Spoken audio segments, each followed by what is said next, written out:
Hello everyone, and welcome to the Missouri School Boards Association's Board Report for the month of September. We thank you for the opportunity to share some news and information during a few minutes of your board meeting.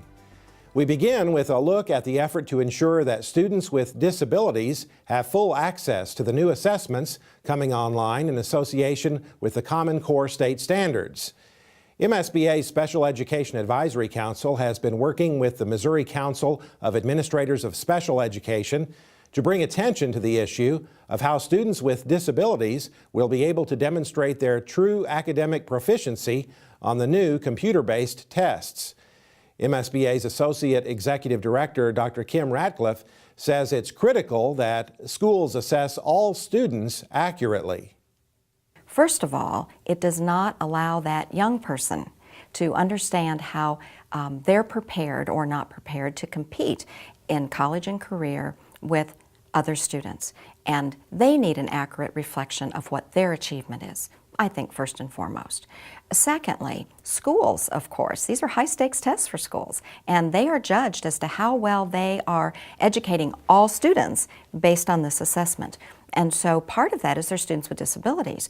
And if it's not an accurate assessment of those students, then it's going to unfairly reflect on that school building, the school community, and their ability to educate students with disabilities.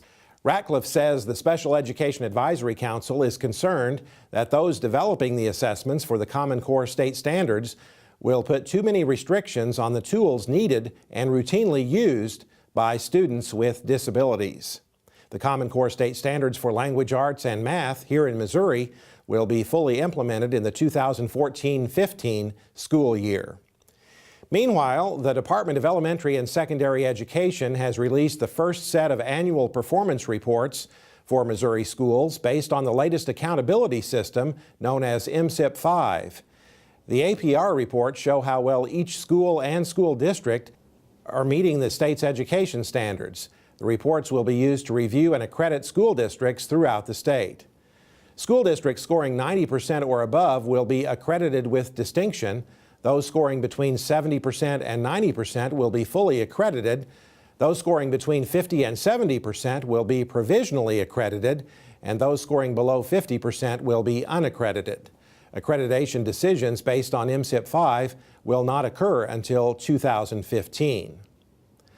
Support for our public schools remains strong with most Americans, according to this year's Phi Delta Kappa Gallup poll of the public's attitudes toward public education. A majority of Americans give their own local schools a grade of A or B, the highest rating in the history of the annual poll. But they give public education in general a grade of C.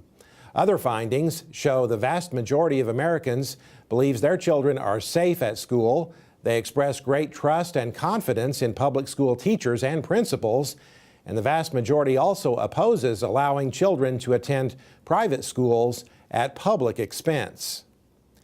MSBA's Delegate Assembly will be meeting on Friday, October 4th at the Lake of the Ozarks to vote on the association's legislative resolutions that will provide guidance for our advocacy efforts during the coming year.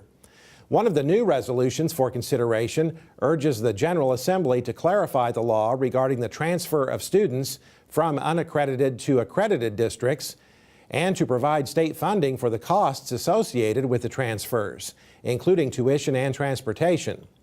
Another proposed resolution supports limits on campaign contributions to candidates. Be sure your board is represented at the Delegate Assembly. Every MSBA member school board is entitled to at least one voting delegate, and that member does not have to be your board's designated MSBA delegate. There's still time to register for the 2013 MSBA Annual Conference in cooperation with the Missouri Association of School Administrators. This is the largest annual gathering of education leaders in the state. It's scheduled for October 3rd through 6th at the Lake of the Ozarks. We have another outstanding lineup of keynote speakers along with more than 100 breakout sessions, all designed to improve the leadership skills of board members and superintendents. Check the MSBA website for registration details. That's it for this month's edition of the MSBA Board Report. Thanks for allowing us to have some time at your board meeting, and so long from Columbia.